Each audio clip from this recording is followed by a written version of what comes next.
بخاری رحمۃ اللہ علیہ آزائے موسیقہ کو بیان کر تو عالم فرمایا فرماتے ہیں کہ پانی کو طلب کرنا چاہیے. پانی کا طلب کرنا پورے علماء امام مالک شافعی داؤد الظاہری کے واجب صرف امام احمد ایک روایت واجب موفق ابن قدامہ نے لکھ دیا کہ یہی معمول حنیفہ کا لیکن علی الاطلاق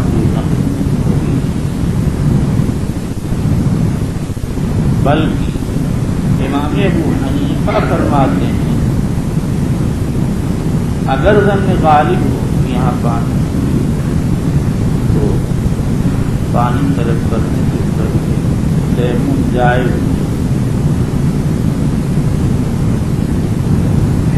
بلکہ پانی طلب کرنا. ہاں اگر ظن غالب نہیں تو طلب واجب.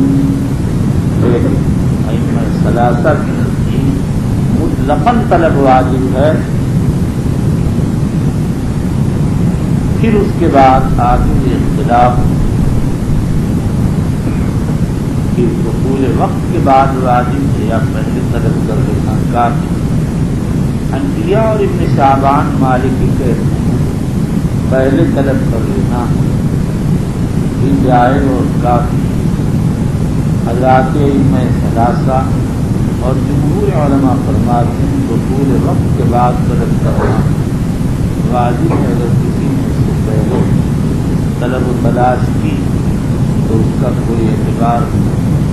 دخول وقت کے بعد دوبارہ تلاش کرنا واجب.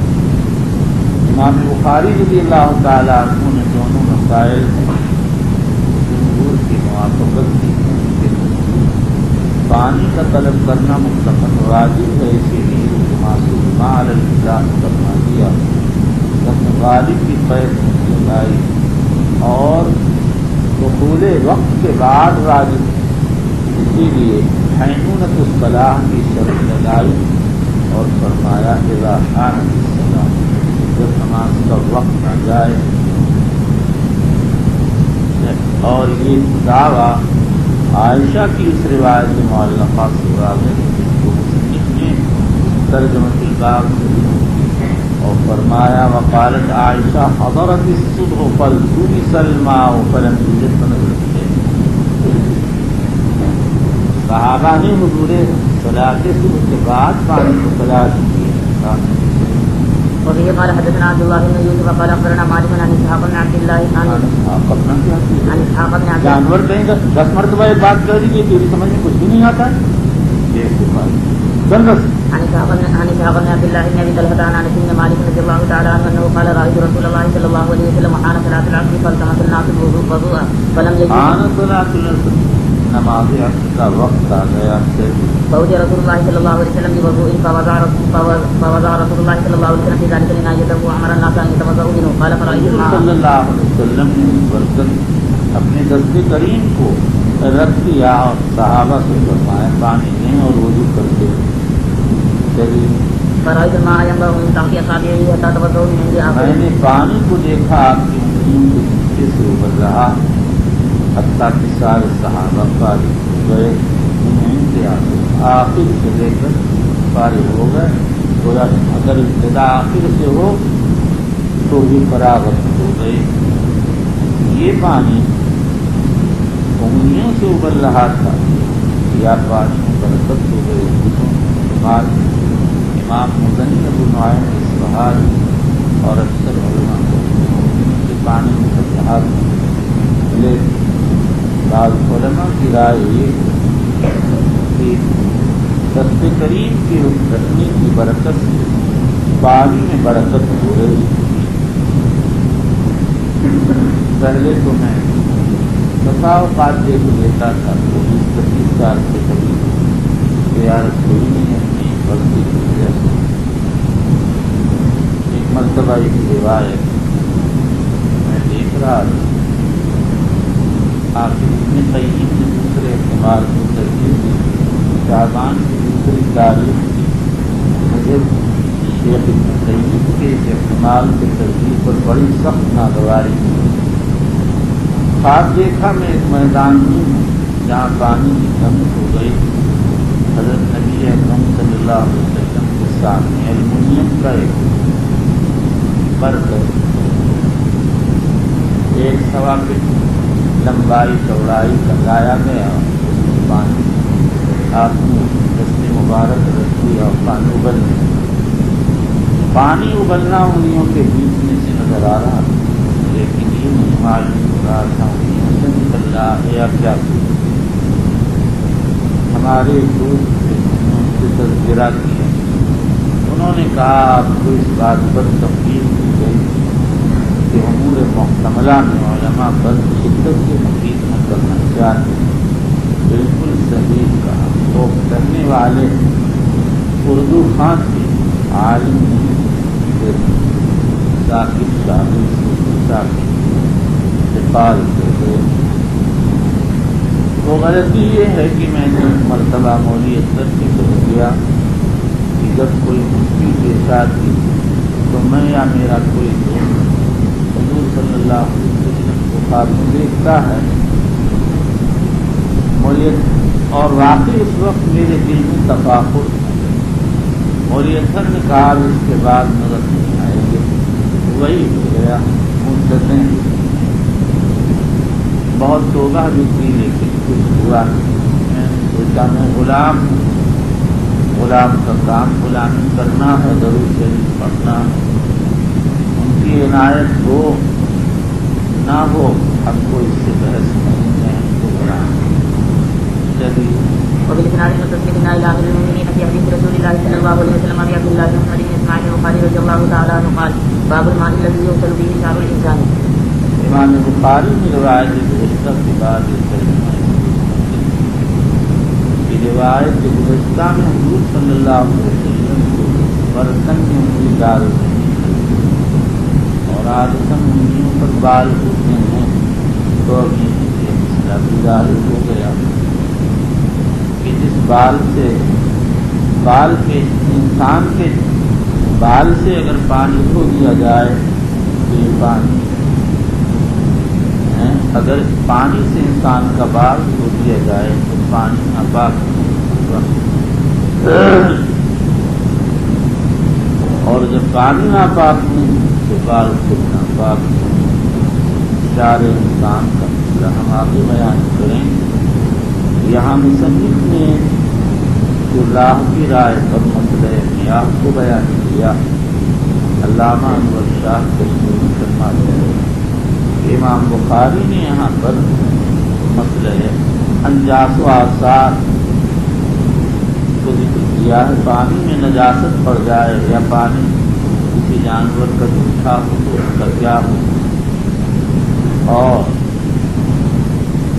مسئلے میں کو یعنی پانی کب ناپاک ہوگا، امام بخاری رحمۃ اللہ نے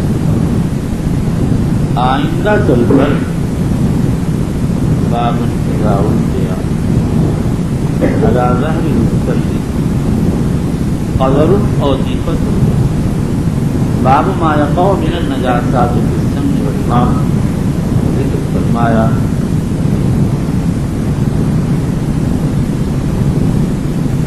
شعر انسان جمہور علماء کے نزدیک باب یہی امام شافعی ایک قول خراسانیین نے اختیار کیا۔ امام شافعی دوسرے قول میں فرماتے ہیں انسان کا بال بدن سے چاہنے کے بعد ناپاک، اگر پانی میں پڑ جائے گا تو پانی ناپاک ہو جائے گا۔ اسی کو عراقیین نے اختیار کیا۔ ابن بطال کہتے ہیں امام بخاری نے امام شافعی کے اس قول کو رد کیا۔ امام نووی رحمۃ اللہ علیہ فرماتے ہیں صحیح طہارت کا قول، اور امام شافعی نے تنظیم کے قول سے ضرور فرمایا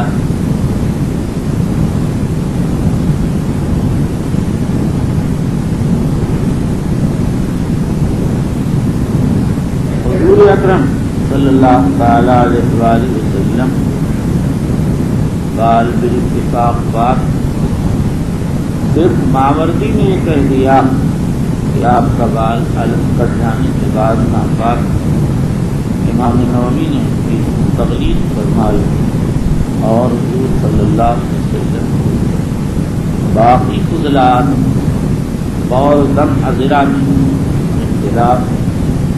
علامہ عینی نے امام ابو حنیفہ سے طہارت کا قول قبول کیا، لیکن اس کو امام ابو حنیفہ کی مشہور کی تصریح نہیں کی، اور امام صاحب کی طرف جو منسوب عبارات ان میں کتاب الاصل، جامع صغیر، جامع کبیر، سیر کبیر، زیادات اور سب دیکھنی اور ان کے ساتھ امام محمد کی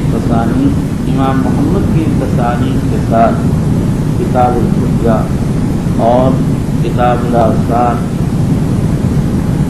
اور موطا میں بھی اس مسئلے کا کوئی تذکرہ نہیں۔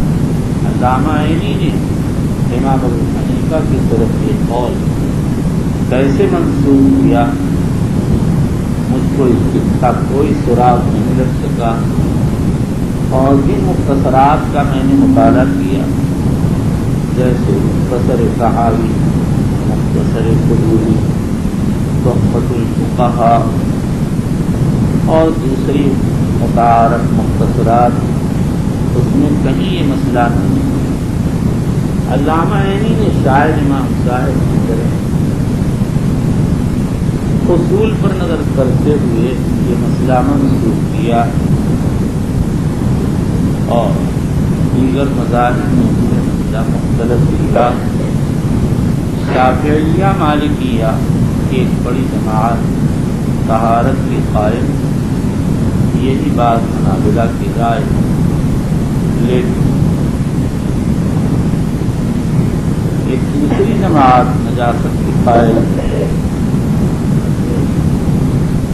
اسی کو ابو القاسم رافعی، امام نووی، شیخ الاسلام ابن تیمیہ نے راجح کہا ہے، اس لیے کہ حضور صلی اللہ علیہ وسلم اپنی فضلات کے ساتھ وہ برتاؤ کرتے تعلیم امت کو دیتے، اور آپ کی خوبی اور کمال طہارت فضلات میں مضمر نہیں، بلکہ انسان ہونے کے ساتھ خصائص انسانی رکھتے ہوئے وہ کمالات جہاں انسان کا دائرۂ فکر پہنچ نہیں پاتا ہے، بلکہ انسان اپنے خیالات کی بلندی کو وہاں تک نہیں پہنچا سکتا اور نہ ان کو اپنی گرفت میں لا سکتا۔ اگر اللہ رسول ہی آپ کے رتبے کی وضاحت نہ کرتے تو کسی کو پتہ بھی نہیں چلتا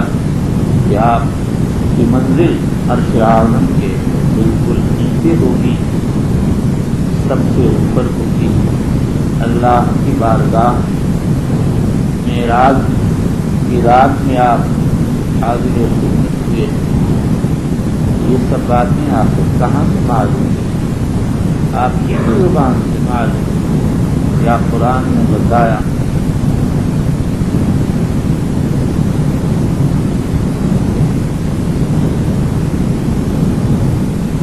وَكَانَ عَطَاءٌ لَا يَرَى بِهِ بَأْسًا أَن يُتَّخَذَ مِنْهُ الْخُيُوطُ وَالْجِبَالُ۔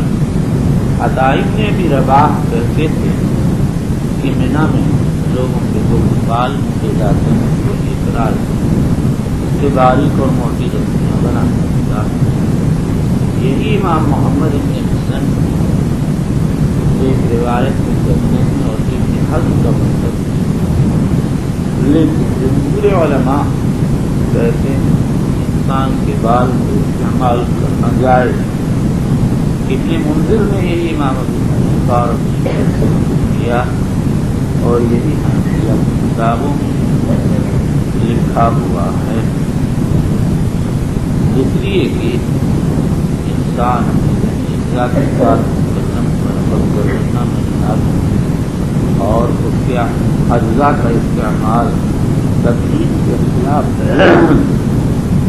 چلیے وسور الكلاب وممرها في المسجد. وسور الكلاب وممرها في المسجد.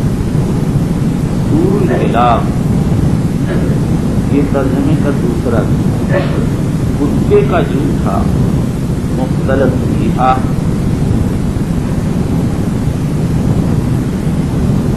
جمہور علماء ارشاد فرماتے ہیں کہ کتے کا جوٹا ناپاک اور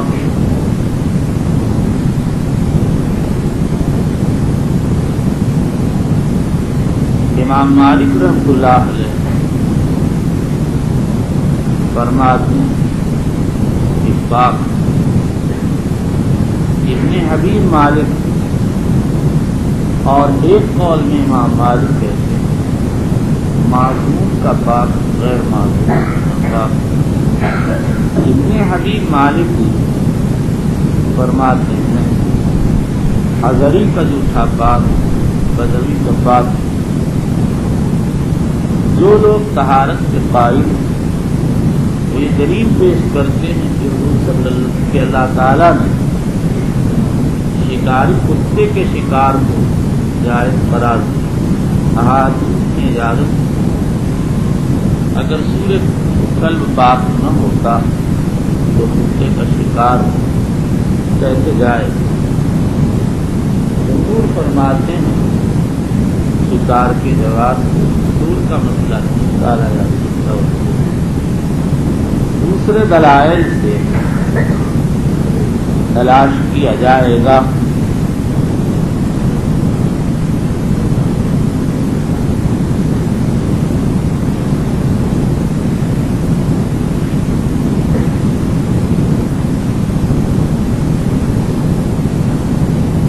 جب ہم دلائل پر نظر ڈالتے ہیں تو اس سے پورے قلب نجاست معلوم ہوتی ہے. اول تو نبی صلی اللہ علیہ وسلم کتے کے ڈالنے اصل کا ہوتا ہے. دوسرے ایک روایت میں ہے طہور عنایا حجکم اذا بلغ فیہ الکلب ان یغسلہ سبع مرات رواہ مسلم و ابو داؤد.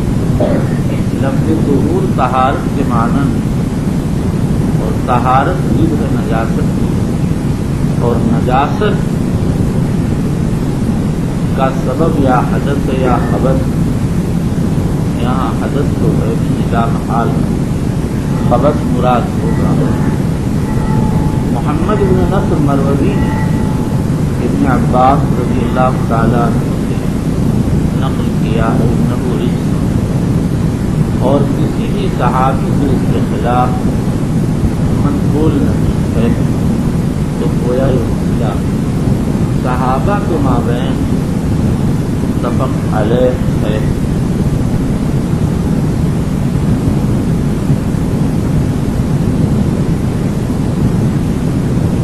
اور یہ جو ابن ماجہ وغیرہ کی بعض روایات کے بعد صحابہ نے صاحب حوض سے پوچھا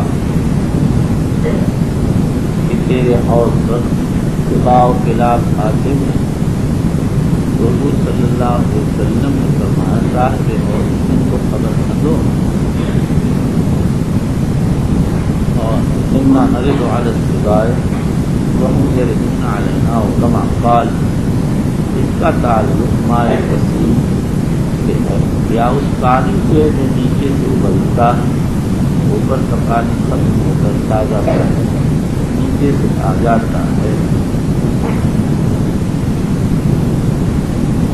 وممر لیکن امام بخاری طہارت کے قائل اور اسی چیز کو انہوں نے اسباب کی روایات سے ثابت ہے۔ وممرھا فی المسجد، یعنی اگر کتے مسجد میں گزر جائیں تو محض ان کے گزرنے سے مسجد ناپاک ہوتی۔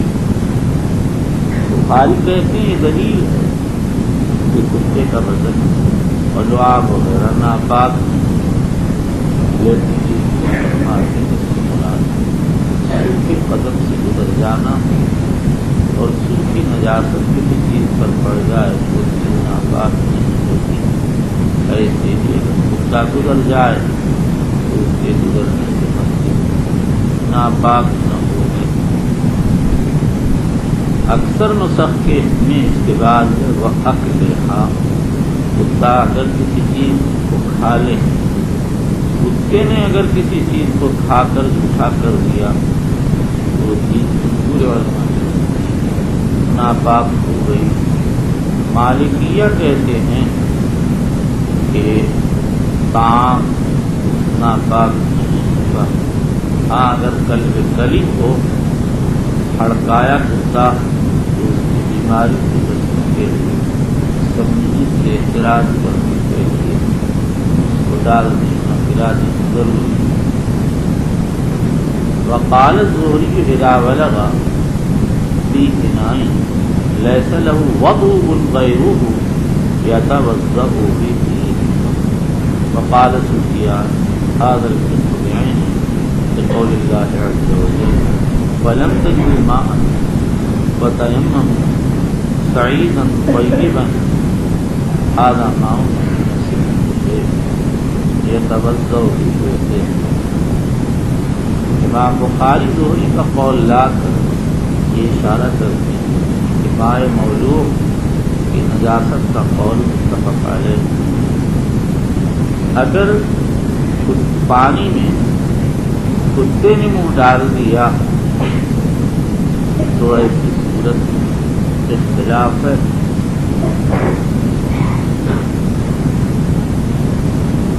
داؤد ظاہری فرماتے ہیں پانی پاک تو پینا اسے وضو کرنا جائے۔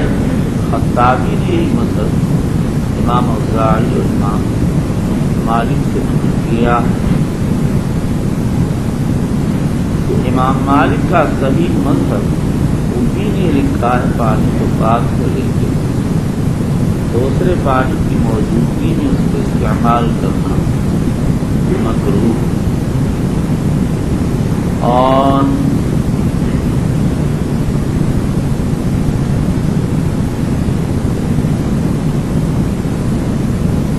جمہور علماء فرماتے ہیں جو پانی ناپاک اس کا استعمال کرنا جائز۔ ابن شہاب زہری فرماتے ہیں اگر کوئی اور پانی نہ ہو تو اس سے وضو کرنا جائے۔ اور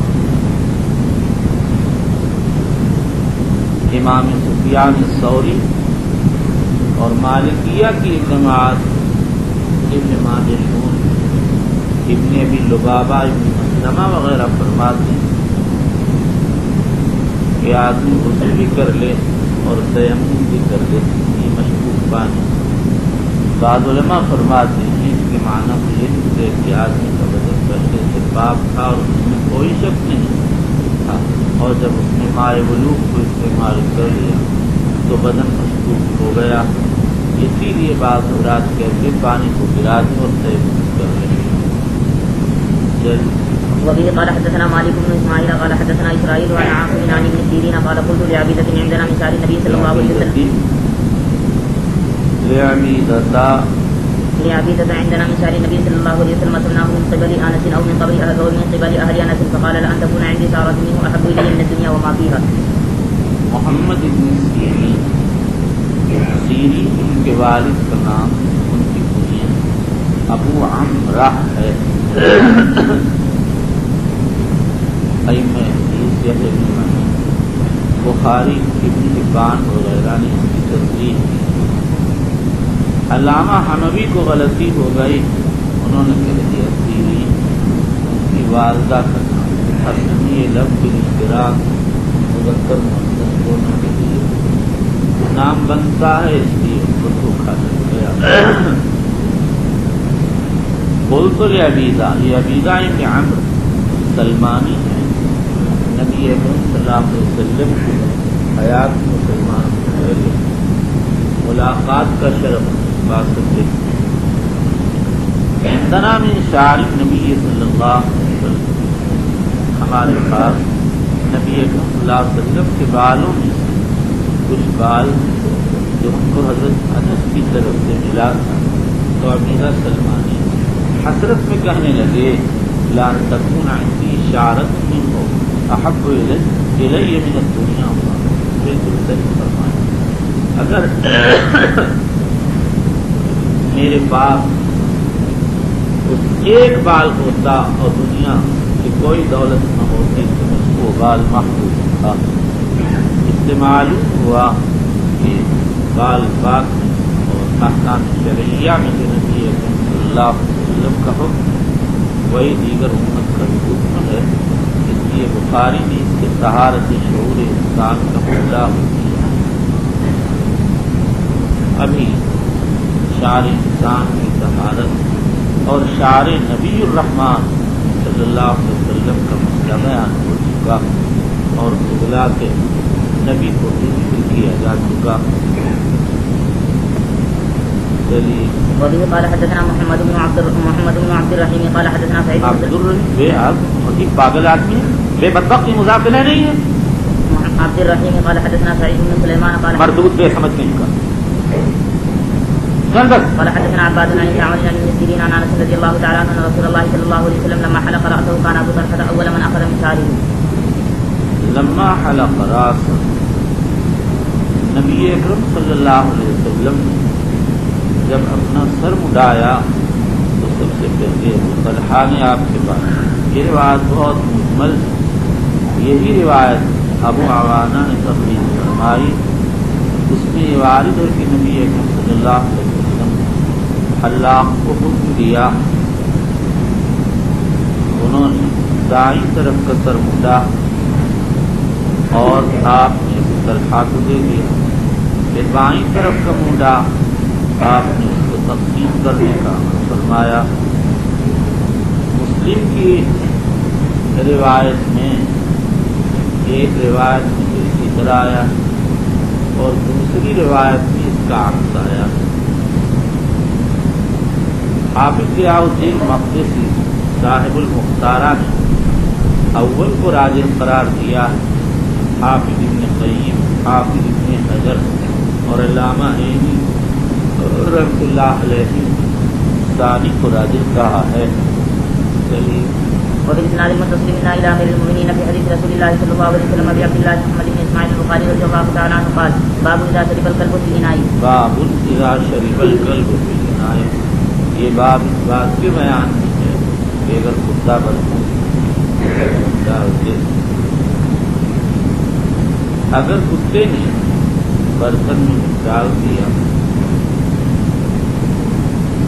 تو ایسی صورت جمہور علماء کے نزدیک پانی ناپاک ہو گیا.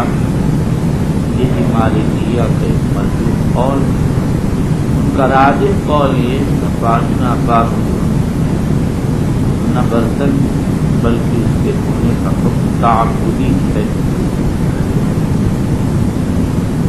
جمہور علماء فرماتے ہیں کہ یہ حکم معلل بالعلت ہے. پھر ائمہ ثلاثہ کہتے ہیں یہ علت نجاست ہے. یہی مالکیہ کی جماعت ابن ماجشون ابن عبدالبر ابن رشد صغیر کا مطلب. ابن ماجشون ایک روایت میں کہتے ہیں، ابن ماجشون کہتے ہیں علت نجاست یا شک بالنجاست، اور ابو الولید ابن رشد کبیر کہتے ہیں علت سمنیت ہے. لیکن دونوں میں کوئی منافات نہیں ہے. ممکن ہے کتے کا جوٹھا ناپاک بھی ہو اور سمنیت سے رفتار ہو. اور ڈاکٹروں کی یہ تحقیق ہے کہ کتے کے جوٹھے میں ایک زہر پایا جاتا ہے جس کا ازالہ نوشادر سے ہوتا ہے، اور اس کے جھوٹے کے ناپاک ہونے کی دلیل امر بالکل لفظ طہور اور اسی طرح ابن عباس کا ذکر کرنا۔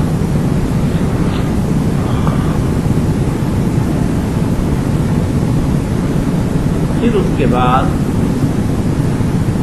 اس مسئلے میں اختلاف کہ کتے کا جھوٹا برتن کتنی بار دھویا جائے گا، اس میں علماء کے 4 اقوال۔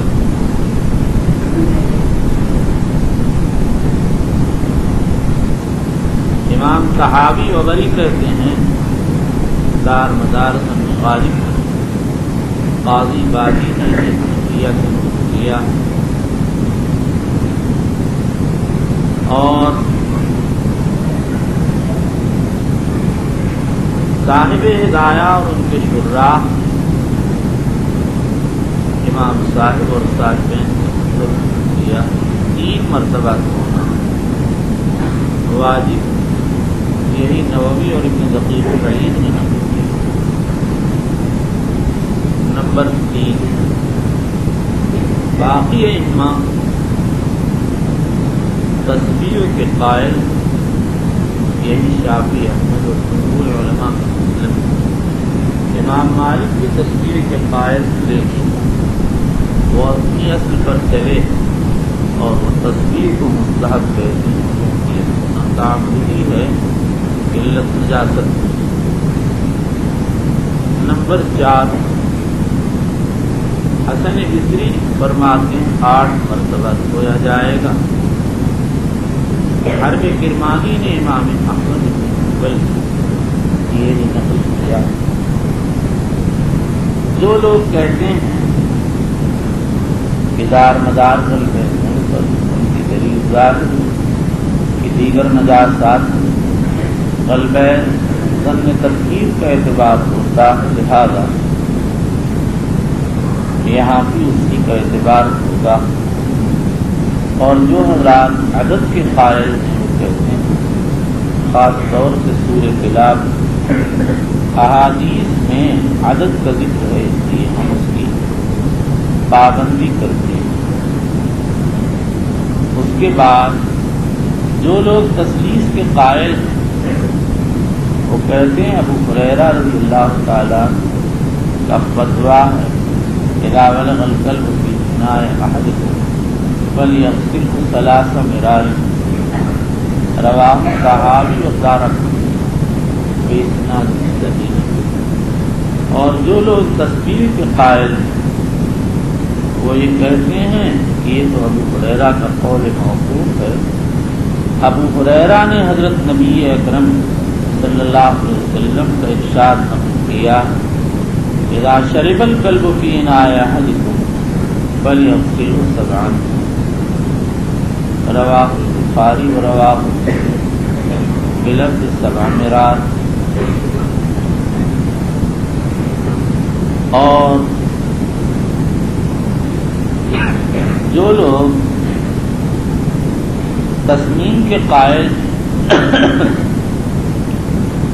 وہ عبداللہ بن مغفل رضی اللہ تعالیٰ عنہ کی روایت سے استدلال کرتے ہیں نبی صلی اللہ علیہ وسلم امر بقتل الکلاب ثم قال ما بال وبال الكتاب ثم رخص في كلب الصيد والغنم وقال اذا ولغ الكلب في اناء احدكم فليغسله فاغسلوه 7 وعفروه 8 بالتراب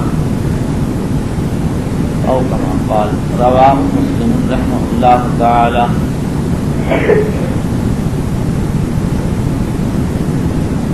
جمہور علماء فرماتے ہیں یہاں سامنا سے تسمین مراد ہے، تقریب مراد ہے، مٹی ڈالنے کو ایک مستقل نمبر قرار دے دیا، ورنہ اصل تصویر ہے، اس کی عام روایات میں اسی کا ذکر ہے، اور اصل امر کے اندر وجوب ہے، اس کی 7 مرتبہ ہونا واجب ہوگا۔ حنفیہ کی طرف سے اس کے 2 جوابات دیے گئے۔ امام طحاوی رحمۃ اللہ علیہ کہتے ہیں تسبیح کی حدیث منسوخ ہے، اس لیے کہ ابو ہریرہ رضی اللہ تعالیٰ عنہ نے اس کے خلاف فتویٰ دیا، اور راوی کا اپنی روایت کے خلاف فتویٰ دینا اس بات کی دلیل ہے کہ روایت منسوخ ہو چکی، ورنہ راوی روایت کے خلاف فتویٰ دے نہیں سکتا، اور بلا وجہ فتویٰ دینے سے اس کی عدالت ثابت ہو جائے گی۔ لیکن طحاوی کی تقریر ضعیف ہے، اس لیے کہ اول تو صحابی سے جو فتویٰ منقول ہے اس کی سند اس کی حدیث مرفوع کے درجے کی نہیں، اور دوسرے صحابی سے 2 فتوے منقول ہیں، ایک تسلیس کا اور دوسرا تصویر کا، اور تصویر کا فتویٰ تسلیس کے فتوے سے سند کے اعتبار سے اقوا، اور یہ دوسرا فتویٰ ان کی حدیث مرفوع کے مطابق ہے، اس لیے اس فتویٰ تسلیس کے فتویٰ پر ترجیح ہوگی۔ بعض علماء نے نص کی تقریر یہ کی کہ کتے کے بارے میں 3 طرح کی روایات پائی جاتی ہیں، مطلقاً امر بالقتل، قتل اسود بہیم کا امر، اور پھر علی الاطلاق قتل کا نص۔ اسی طرح بلوغ کلب کے بارے میں 3 طرح کی روایات پائی جاتی ہیں، تسمین، تصویر، تسلیس۔ اس لیے کہا جائے گا کہ کتے کے بارے میں جیسے ترتیب وار تصویر ہوئی، ایسے ہی بلوغ کے بارے میں بھی ترتیب وار تصویر ہوئی، لیکن کتے کے بارے میں تصویر ہونے سے اس کے بلوغ کی صورت میں برتن کے دھونے میں تصویر کا ہونا لازم نہیں آتا۔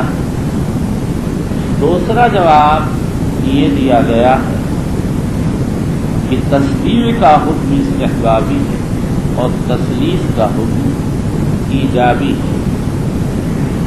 حقیقت یہ ہے اگر تسلیس کی روایت ثابت ہوتی تو یہ جواب نہایت مفید تھا، لیکن ابن عدی نے الکامل میں تسلیس کی روایت نقل کر کے اس پر اعتراض کیا، اور اس نے ابن علی کرابیسی کے سر اس کو مڑھا ہے، نہیں میرا فن و وقفن اختلاف راجح اس کا وقف ہے۔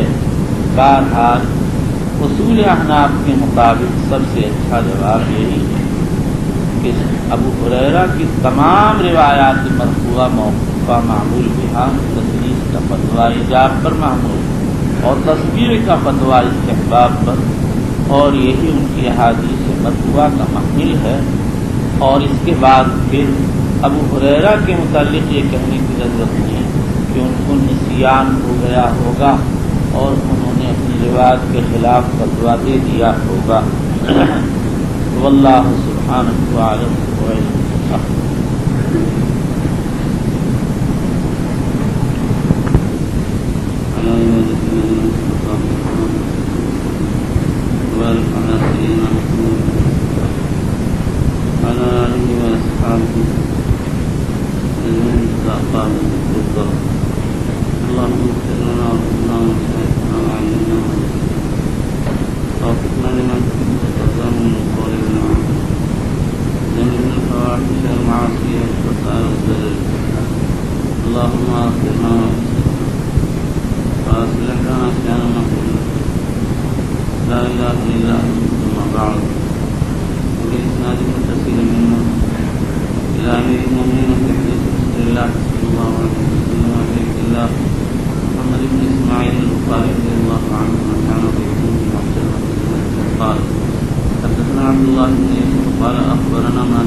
عنه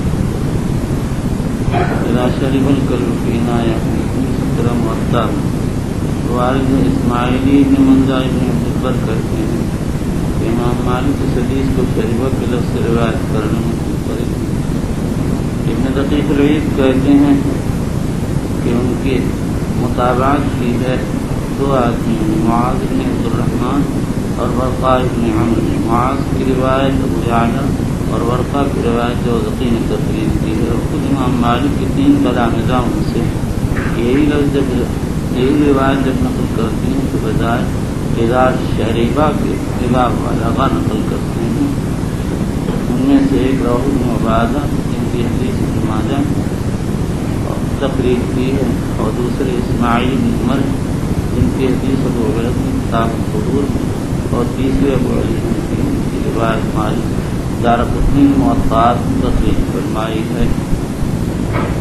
غالب گمان یہ کہ ابو زناد دونوں الفاظ سے روایت نقل کرتے تھے ان کے تقارب کی وجہ سے، لیکن شریبہ اخذ ہے. شرب کے معنی پینا اور بلوغ یہ ہے کہ کسی سیال چیز میں کتا اپنے منہ کو ڈال کر اس کو حرکت سے پیے. لفظ بلوغ کہتے ہیں دو کے حق میں استعمال ہوتا، ایک کلاب اور دوسرے زباب. فی اناء احدکم، انا کی قید جمہور کے نزدیک غالبی ہے، عام طور سے برتن میں منہ ڈالتا، اس لیے اس کی تخصیص کر دی گئی. ورنہ جو برتن کا حکم ہے وہی مٹی کے گڑھے کا حکم بھی ہے. لیکن امام اوزاعی و مالکیہ فرماتے ہیں کہ خیر اعتراضی اگر پانی کہیں گڑھے میں جمع ہو اور اس میں کتا منہ ڈال دے تو اس سے کوئی اثر نہیں ہوگا، خاص پانی پڑی ہو کسی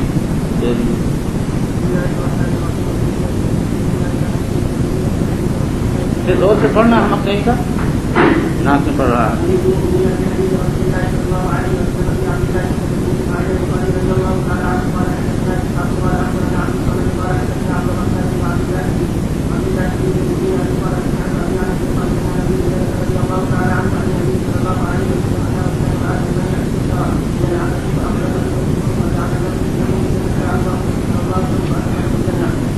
جان یغرف له به، وہ آدمی اپنے موزے کے ذریعے کنویں سے پانی نکال کر کتے کو پلانے لگا، اور ظاہر ہے کہ موزے میں پلا رہا تھا. اس سے معلوم ہوا کہ سورۃ الفاق پر نواز اپنے موزے کو ناپاک کیوں کرتا. لیکن ہو سکتا ہے کہ شریعت کا حکم اور وہاں خلاف کا سور ہونے کا حکم نہ ہو اور ہماری شریعت کا حکم اور فشکر اللہ له یعنی فجزاہ اللہ علی عملہ فادخلہ الجنہ. چلیے وبہ قال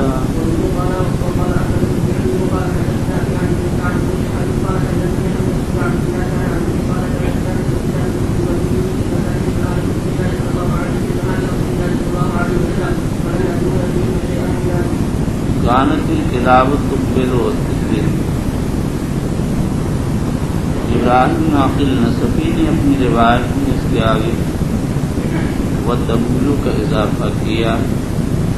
لفظ موجود سے بخاری نے اس بات پر استدلال کیا کہ کتے کے مسجد میں آمد رفت کرنے اور گزرنے سے مسجد ناپاک نہیں ہوتی. معلوم ہوا کہ کتے کا ناپاک نہیں، اس لیے کتا کی عادت سے چلتے ہوئے منہ لگا دیا کرتا. لیکن جو حضرات ناپاکی کے قائل وہ یہ کہہ سکتے ہیں نہ تو کتا ہر وقت منہ لگاتا ہے اور نہ ہی کتے کے مرور سے مسجد کا ناپاک ہونا لازم آتا ہے. اگر اس کے ہاتھ پاؤں خشک ہوں اور وہ کہیں سے گزر جائے وہ جگہ ناپاک نہ ہوتی. جیسے خشک نجاست کسی خشک جگہ پر پڑ جائے تو وہ ناپاک نہیں ہوتی ہے. اور لفظ تبولو کی زیادتی ابو داؤد میں وارد ہوئی ہے حافظ ابن قیم نے غاثۃ اللہفان میں ذکر کیا کہ اس کی سند صحیح ہے۔ اس سے یہ بات معلوم ہوئی کہ کتا اگر کہیں پیشاب کر دو وہ سوکھ جائے تو وہ جگہ پاک ہو جائے گی۔ امام